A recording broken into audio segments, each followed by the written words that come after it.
But regardless, the Yankees will continue to roll, and they are first place, obviously, just a hair behind 2 games behind the Red Sox, because it's going to be, that division is going to be neck and neck throughout the whole year. The Yankees and Red Sox are going to be neck and neck, and when those teams are going at it, baseball, I think, is in a good, solid spot. And we all know how stink Cleveland is. We all know how the NL Central is just not that great. The Tigers are behind. The Tigers are right behind them, literally. Even though they 20 and 25, and plus the West is going to be Seattle, Anaheim. When I'm talking about Anaheim, I'm talking about the LA Angels, and Houston and Seattle Mariners. And are they still going to have is Seattle going to still have a solid year without Robinson Cano? But back to the Yankees. And the home run, and I forgot to mention this. This is clearly the eighth series win this year with the Yankees, and they are on fire. And it's been a while. It's been weird when you think about it. They didn't play Wednesday. They didn't play Tuesday. They played Friday. Okay, and they haven't lost a series. Yeah, it's been a while. It's really been a while since the Yankees lost a series, because I can't figure out how they. I can't figure out how they still. I don't know. This Yankees team is clicking on all cylinders right now. They really are. Up to their very slow start, and Sonny Gray. And if Sonny Gray gets going, you don't have to worry about the pitching as far as I'm concerned, because the pitching is still going to be a key spot. But with the bullpen and the bats who are murderous road, the Yankees will be in good shape. The Yankees will be in tremendous shape, and they're a good team. They're a good team anyway. Now with the Mets, first home sweep since in 3 years. That's a good sign. You beat a very good Diamondbacks team. Noah is getting to be Noah again. Throwing that mile out 100 mile an hour. I was waiting for that little triple digits, but I would have. At first, I was saying to myself, I said this to my brother: do not mess around. Go to familiar. And you go to Robert Gsellman. Okay, I'll live with it, as long as he didn't blow it. And Robert Gsellman, let me say this: he was a starter last year. And was not up to par. Now this year he have improved, and he's proven he's a 7th, 8th inning guy. And he shut the door in Arizona. And Arizona's a good. Arizona, Peter Goldschmidt. I mean, they're okay team. They're okay team. I mean, they're not.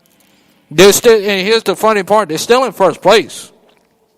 It's still in first place, despite the fact this is the second time in a week in weeks. Remember, this is the same Arizona Diamondbacks who got swept in a 4-game series to the Washington Nationals. So they got swept by the Mets. First place Arizona Diamondbacks, I might add. It's really, really, really hard to fathom. It really is when you stop and think about it. And the Mets are going on the road to face the terrible, stinkish, mediocre, whatever you want to call them, Miami Marlins. And This is where the Mets have to get. The Mets have to bounce. And this is where the Mets have to. Well, let me scratch that. The Marlins are coming to Citi Field. It should be another. It should be another sweep. It should be another sweep. Really another sweep. And before I get into justify incredible win at the Preakness. I want to send my heartwarming congratulations to the Las Vegas Golden Knights in hockey. And it's not just a feel-good story for hockey, but sports in general. Remember, Vegas was hit with a tragedy last year where a shooting incident happened, and it killed and injured a lot of people, and it really bring the city back together, and remember, this is their first year, so they will join the Minneapolis Lakers, the Milwaukee Bucks in 1950, and the Baltimore Bullets in 1947. To ever in sports, they're the first expansion team since the St. Louis Blues in hockey to go to the Stanley Cup. But the Milwaukee Bucks are the first team. Let me bring some history lesson 101. Okay, the Milwaukee Bucks are the first. On the first expansion franchise in their first year to win a title. That was 1970. Their first year, Milwaukee was 1970, and they won the whole thing under Kareem Abdul-Jabbar, aka formerly known as Lou Alcindor. So. It's a really feel-good story. Either way, regardless of what happens, whether they win or not, you know what? I think they could win it all. It doesn't matter who they face, either the Washington Capitals or the Tampa Bay Lightning. So either way you look at it, it's a really feel-good story, and it's good for Las Vegas. And they've been playing well. They really have. They've really been playing well, and. The Stanley Cup, they have 4 wins to host that trophy. Now, as far as Justified, Justified was sensational. The more I watch him race, the more impressed I am. I really have. And both fields was messy at the Preakness and at the Kentucky Derby. It was rainy. It was rainy, except the fog. The fog was more at the Preakness than at the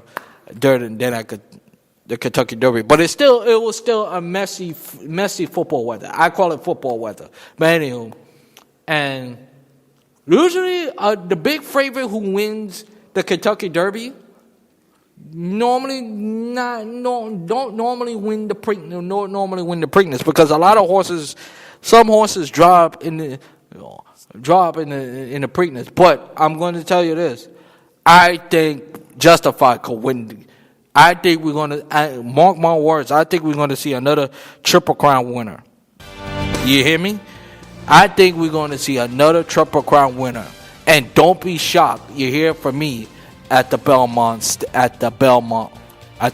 Stakes, and we're looking forward to it 2 weeks from now. And on that note, that's going to do it for this edition of Drew Mania Live. For more information about my show, please go to Spreaker.com and put in the keyword Andrew Drew Mania Live. This is Andrew Perry, always saying to you, Shalom, let peace go with you, and I'll talk to you in the next Drew Mania Live. So long, everybody. Enjoy the beautiful weather in the Northeast.